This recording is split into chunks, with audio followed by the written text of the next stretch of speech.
To, when I lay down and take that final breath, know that I have exhausted every ounce of potential that, was bestowed on me. When Mona Scott Young, the queen of reality TV, shown up front enjoying champagne and celebrating the triumph of yet another season full of drama. It briefly appears to be a picture-perfect conclusion. Two shadows, however, gather in the VIP lounge behind the toasts and smiles, exchanging more than just business secrets. Rumors come from the corner, where Scrappy and Chaos are out of sight and apparently having a furious private conversation. Their body language is tight, with Scrappy looking irritated and Chaos's arms crossed and jaw set. And their vibe differs from the rest of the room. Shaking his head and pacing a bit, he watched as Chaotic leaned in. This moment had been building for weeks, according to insiders. Ever since Chaotic started to become closer to Scrappy's ex-girlfriend, Diamond, people in their immediate vicinity could tell Scrappy didn't like it, even though he never said it out loud. Chaotic didn't retreat. Instead, he leaned closer, showing up at scenes with Diamond and making sly, boundary-pushing remarks and confessionals. Right now, these two are winding down at the party without any cameras in their faces or producers controlling the action. Said blank if we. That's what that says. And now you going back on your word after I signed the release form for Cannon. I take you back to court. Don't play with me. You didn't ask me to cash app you no extra money towards the rent. I just did it out of the kindness of my heart because I knew you were behind trying to help you. That wasn't no extra money. That was what you're supposed to be giving me anyway, since we agreed to whatever the number is. Away from the lights and bustle of the after party, Kirk Frost sits across from Mona Scott Young in a discreet area of the rooftop club. It's not gaudy. With a genuine, if slightly anxious lean, he says, "Thank you for everything this season. You provided me a chance to make it better and restore some of the things I had lost." There are just two experienced players drinking and conversing softly, but Kirk made sure to snag her by herself. He's talking about the damage management plan that Mona gave her approval to after Kirk's adultery. Disdain for Rashida and public outcry continued for years. But this, he got permission from seasoned Mona to alter the narrative. A new man, Kirk, may feel secure in this partnership since he is a loving spouse and a parent trying to act morally. But Mona has been in the game too long to be swayed by charm. She replies, "You did good, but don't forget I built that narrative. I can flip it just as fast." Slowly nodding, Mona shows gratitude for the recognition, but her face stays calm the entire time. This is not a threat, but a reminder that she controls the edit and decides what airs, and she will not shield Kirk from punishment if he makes a mistake again. They had no idea that the narrative would soon be written itself. Whether it is the pressure, the emotional high of wrapping up a season, or the vulnerability that arises when the cameras finally stop rolling and they are once more alone. Out of the spotlight and only in a quiet lounge area with dim lighting and leftover drinks, something keeps them both there. Kirk doesn't plan to stay, and Mona stays behind as the cast members leave and the crowd disperses. As Mona talks about the expenses of managing disorder all the time and picking up other people's trash while hiding her own, their earlier conversation briefly sets the stage for something deeper. Most people don't listen like Kirk does, and he's not making judgments. He's got it. Now that they are talking more slowly, something changes between shared, quiet, and emotional exhaustion. Weeks pass before an intimate meeting occurs.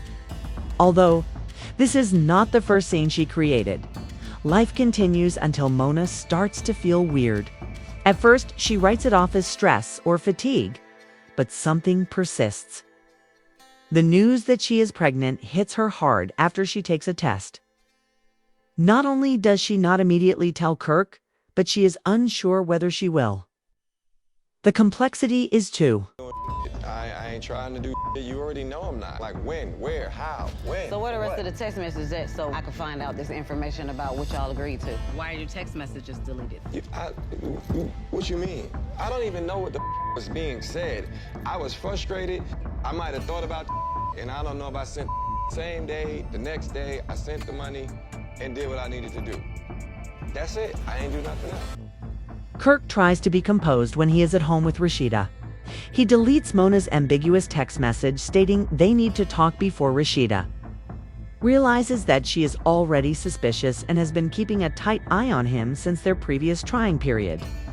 He answers nonchalantly when she asks him about his whereabouts and the people he texts, but she doesn't truly believe him.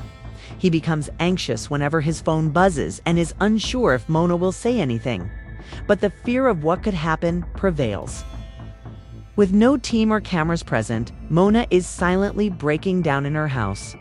The distinction between personal and production can become blurry, as she knows from having been on both sides of the reality game. One evening, she calls Yandi. Even though she doesn't say it out loud, Yandi can tell. Mona's voice bursts forth. Although Mona has been wary, the symptoms are clear she is showing, and it won't be any longer possible to conceal it. True? Narrative begins when the silence overpowers the cameras, which happens after several months. You must address it before the streets do, as her silence is more powerful than her words.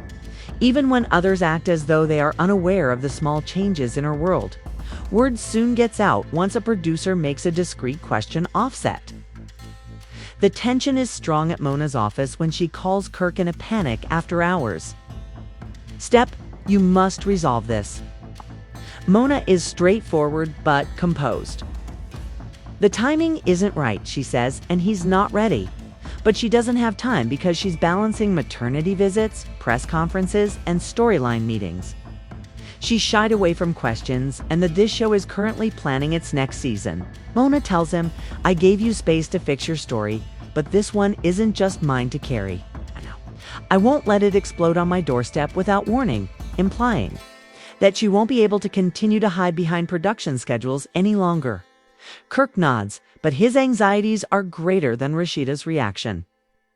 He believes the truth will bring the empire to an end. Although you can change the footage, the truth cannot be completely removed. Didn't talk to you, it was a problem. And then it would be, you don't have to do this. And for me, that felt like, don't negate what I have been doing. Don't negate me making sure you and the kids are good. Don't negate the calls I did pick up. She pulls Rashida away and says, I need to tell you something, but it's not on camera or done for show. She has a serious tone.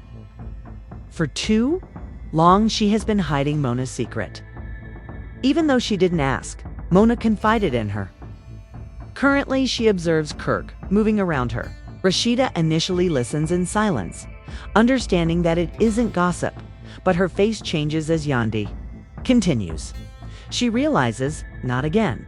And then she says the words that slice her more deeply. Not her.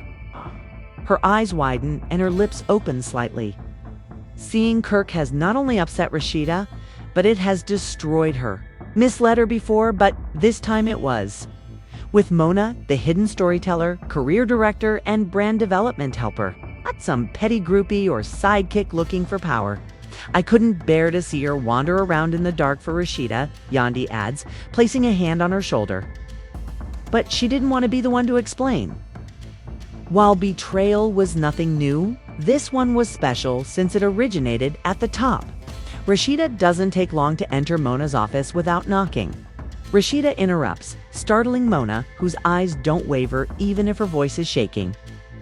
By leveraging our chaos to build your empire, you took advantage of our misery.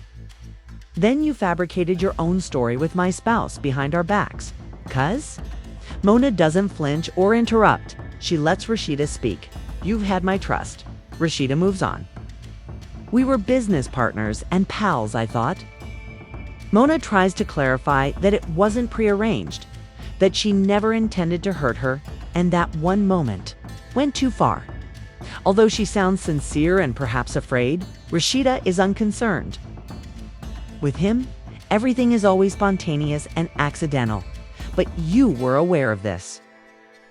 The room goes quiet, and it's just the two of them, battling not as producers and stars, but as to women whose lives have come to a terrible head. After creating the stage, Mona became the center of attention. In your life, and you kept up over and over. You violated my privacy. You violated my space. You did it behind my back. I almost died. You understand? So I don't have time for this negative. A few whispers and group discussions later, the tale swiftly makes its way to gossip blogs. Even a blurry party photo and a dubious headline can bring up old feuds and cause enough anxiety to make Rashida leave. She's finished. No texts, no warning, just left. When Kirk gets home, the house is vacant. A note is scrawled on it. There are no cameras, no confrontations, just stillness. She has gone dark, and the stillness is worse than any dispute they have ever had. He tries calling, but receives no answer, then checks in with her relatives. Mona is accustomed to arguments, but her phone keeps ringing as her publicist, legal team, and assistant all want answers. It's a different situation. Having an affair with your cast member's husband is not an excuse, and she is cleaning up her own mess, not someone else's. In order to manage damage, producers should start getting ready. As for why Mona's name is trending, some fans think it's a marketing trick, while others think it's the final nail in the coffin of the franchise. Despite her silence, Kirk suddenly arrives at Mona's residence. He's tired, not slick or practiced, and he tells her that everything is falling apart. Rashida is gone. The kids are asking him how he made a mistake, and he knows it, but he wants to fix it more than anything else. After Mona hears, she says, leaning against the kitchen counter, "Some things can't be fixed. You claim to want to make it better, but she doesn't seem sympathetic." Again, Kirk tries. "I'll be honest. I'll go. On camera, I'll own it." Mona is unconcerned. "You should have done that months ago." After a lengthy silence, she says, "You might have already lost her while meeting his gaze." Hearing that still stings. Yet he nods slowly, as though he already knows. The complicated stories that paved the way for hip-hop could be destroyed by just one. How do you all feel? Share your thoughts in the comments.